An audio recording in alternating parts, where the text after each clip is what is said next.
Pakistani talent کی بھی بات کرتے ہیں۔ پاکستانی نوجوان دنیا بھر میں اپنا لوہا منوا رہے ہیں اور گزشتہ ہفتے فوربس کی فہرست میں 7 پاکستانی اپنی جگہ بنانے میں کامیاب رہے ہیں، جن میں اداکارہ ہانیہ عامر، فلم ساز سمن کامران اور ماہرہ غنی، اور فائنانس اور وینچر کیپٹل کے شعبے میں محمد فرقان کریم کدوائی اور سرفراز شاہد حسین کا نام بھی شامل ہے۔ اور سوشل امپیکٹ کیٹیگری میں فہد شہباز کو نوجوانوں کے لیے قائم کی گئی تنظیم یوتھ جنرل اسمبلی کے بانی کے طور پر شامل کیا گیا ہے۔ Fahad Shahbaz social impact category میں شامل ہونے والے واحد پاکستانی نوجوان ہیں، اور فہد شہباز کو 2023 میں برطانیہ کے معروف ایوارڈ ڈائنا ایوارڈ سے بھی نوازا گیا تھا۔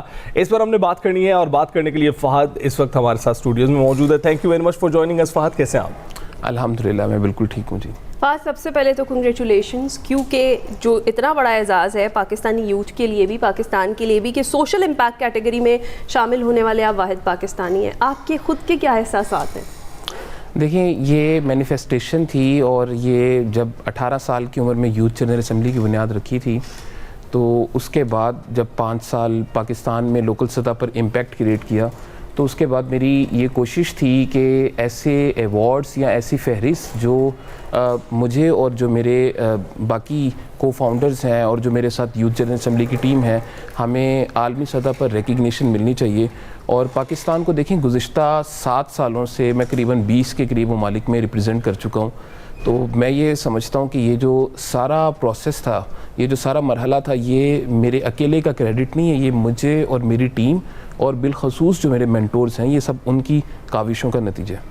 بالکل فہد، بہت سارے لوگ آپ کو مینٹور سمجھتے ہیں، آپ کو دیکھ رہے ہیں کہ آپ کے نقش قدم پر چل کر وہ بھی ایسے ایوارڈز حاصل کر سکتے ہیں۔ آپ کی جرنی کہاں سے شروع ہوئی؟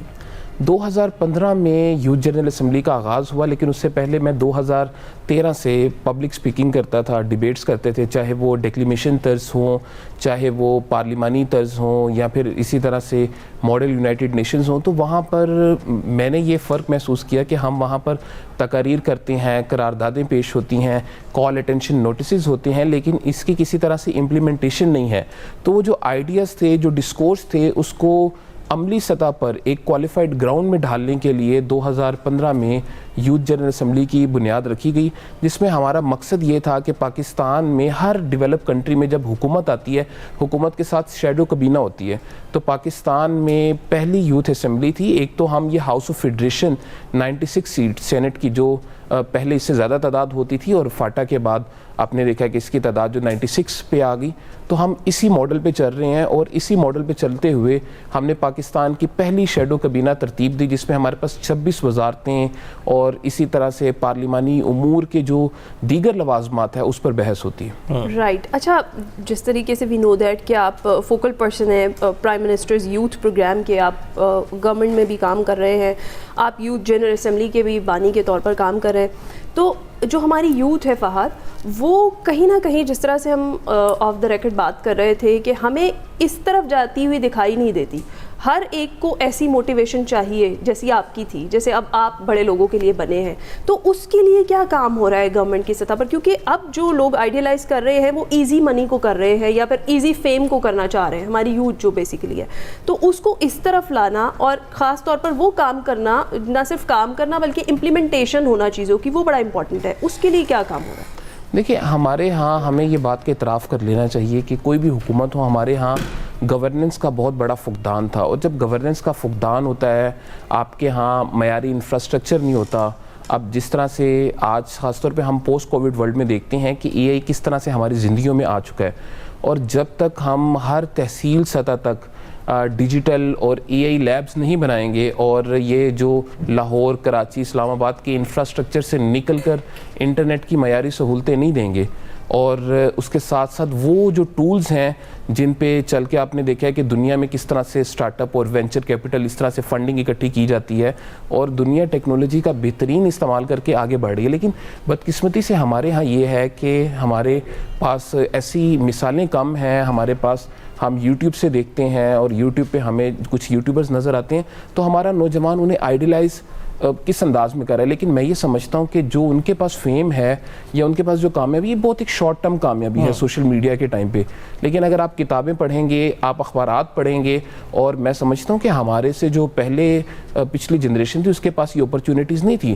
آج آپ IVY کے جتنے کورسز ہیں, آپ M7 کے کورسز ہیں, آپ نے اسٹینفرڈ کے, آپ نے آکسبرڈج کے, آپ نے جتنی معروف یونیورسٹیز ہیں دنیا کے, ان کے فری میں سرٹیفکیشنز موجود ہیں. یوٹیوب سے بڑی یونیورسٹی دنیا میں موجود نہیں ہے. تو اگر آپ کام کرنا چاہتے ہیں, اسکل سیکھنا چاہتے ہیں, اور جو اسکل سیکھ رہا ہے, جس کے پاس اسکل ہے, وہ بے روزگار نہیں ہے. تو ہمارے ہاں یہ بڑا ایک مسکنسیپشن ہے بے روزگاری, کیونکہ ہم اسکل کے بغیر نوکری تلاش کرنے جا رہے ہیں. بالکل فہد, لیکن اس میں ایک چیز جو یہ بدلتی دنیا میں ہم دیکھ رہے ہیں وہ یہ کہ ہم سے پچھلی جنریشن کے پاس شاید اس طرح کی اپرچونیٹیز نہ ہو جیسی اب ہمارے نوجوانوں کے پاس ہے, لیکن ان کے پاس اپرچونیٹیز نہ ہونے کے باوجود ایسی جابس تھیں جن پر وہ ساری زندگی بیٹھے رہ سکتے تھے.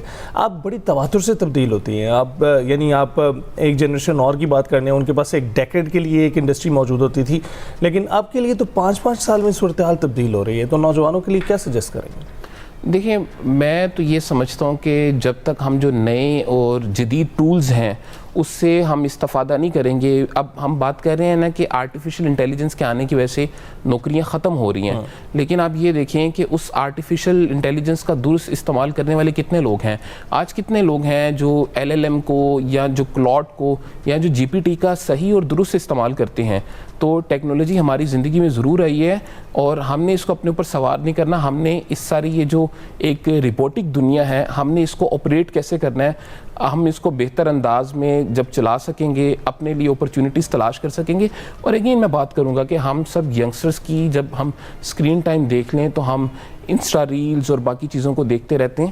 تو اس دوران یہ بہت کم لوگوں میں جستجو ہم نے دیکھی ہے, کیونکہ یہ اس کی ایک بڑی وجہ یہ ہے کہ چیزیں بہت زیادہ انداز میں اور بہت بڑی تعداد میں ڈیٹا پیش کیا جا رہا ہے. ایک جو ٹائم سپیم ہے وہ بھی کم ہو گیا.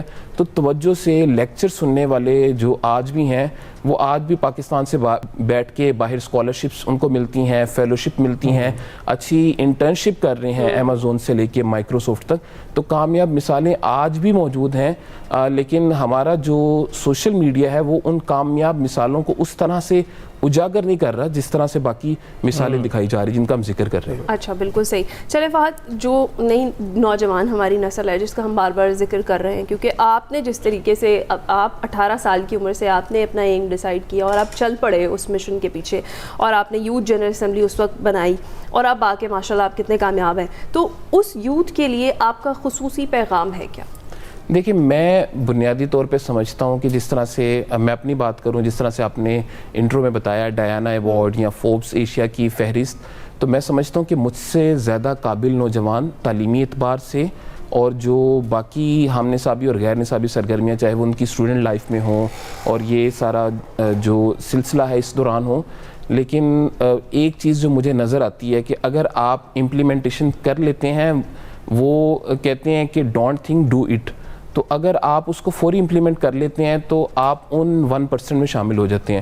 اور اگر آپ قابل ہیں, آپ ابھی اپنے پلان بنا رہے ہیں, آپ کے پلان کی ایگزیکیوشن نہیں ہو رہی, تو پھر آپ اس سطح تک نہیں پہنچ پائیں گے. تو ون لائنر کہ جی ایگزیکیوشن کریں, اگر آپ ایگزیکیوشن کریں گے تو آپ پاکستان کے ٹاپ 1%, کیا دنیا کے ٹاپ 1% نوجوانوں میں نظر آئیں گے. بالکل ٹھیک ہے فہد, بہت بہت شکریہ ہمیں جوائن کرنے کے لیے اسٹوڈیوز میں. اور ہم دیکھ ہی رہے ہیں کہ فہد جیسے جو نوجوان ہیں لیڈ کر رہے ہیں, اور جو پیغام ہے وہ بہت ہی کلیئر ہے. پیغام صرف یہ ہے کہ صرف پڑھائی آپ کو مدد نہیں دے سکتی, اس پر عمل کرنا بھی آپ ہی کی ذمہ داری ہے. تو عمل کریے, کامیاب رہیے. بریک کے بعد حاضر ہوں.